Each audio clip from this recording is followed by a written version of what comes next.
Everyone likes to eat, but a lot of people don't even know where or how their food comes to their table. This has become more relevant now due to these circumstances with COVID-19, leaving stores empty and people not knowing how they're going to get the food they need to survive. This shows the importance of small farmers and ranchers around the world. It shows the importance of them having the ability to grow and raise all different kinds of materials such as beef, cows, or even crops, which will provide for more than just themselves. The bad thing is without it locally, we wouldn't be able to serve in times of need. And it's really hard for these small family farms and stuff nowadays due to many circumstances. One, being cost of equipment and maintaining the equipment. Two, the animals and crop prices kind of stay the same for the last couple decades and hasn't increased at all. Plus, insurance and bank loans can overwhelm people. Just like new cars, new equipment it loses its value instantly as it comes off the lot. Except when you're dealing with new equipment, it's dealing with hundreds of thousands of dollars. On John Deere's new website, a new combine would be well over $500,000. Same with a new drill and tractor and setup, everything. So everything's millions to hundreds of thousands just to get new things. Even new mowers can be the cost of cars. So you could be like, oh, we could just use old equipment. But maintaining that old equipment and sending it in to get inspected, you get charged $180 an hour.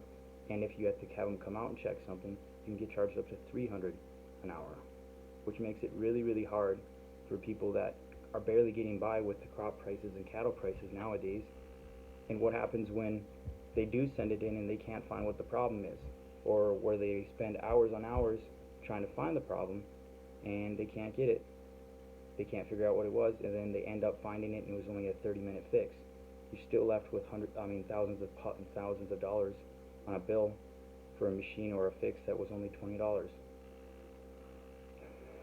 The hardest part about getting new equipment or fixing the equipment, even if you have good years, it's just that you can't pay those rates. And then especially now with the input rates with the inflation, they 10% higher than what the inflation rate is with everything else.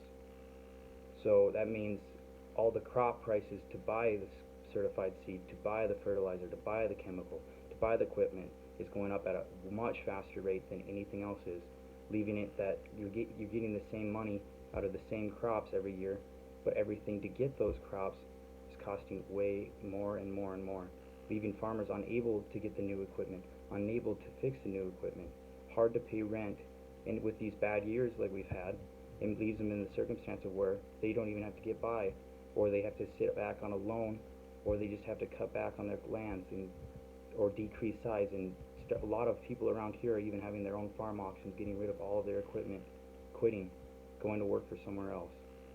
It's really, really sad because you don't see the bread manufacturers or the processing plants for beef or all that stuff suffering. It's just the people, they don't get to pick their price of the grain.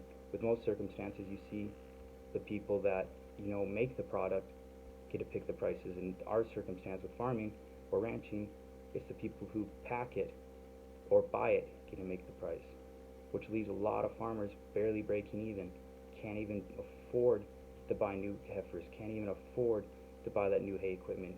They're sitting back not even knowing if they can feed their animals. It's a very big struggle and needs to be addressed. And then the other part is that banks are there to help, or so is said. They're to give loans if needed. They're to provide.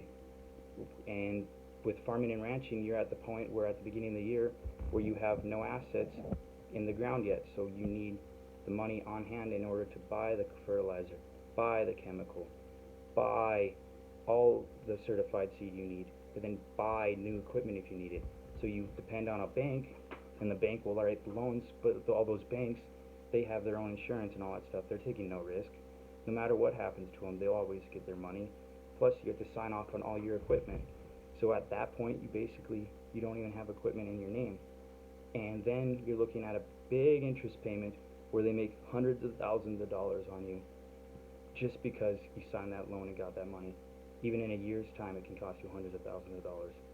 And you don't even know if you're going to get the crop to pay it back, which leaves you in the situation is where you can lose your farm in a couple years if you don't know what you're doing. And yes, new equipment's expensive. Yes, the prices are horrible. Yes, input costs are going up.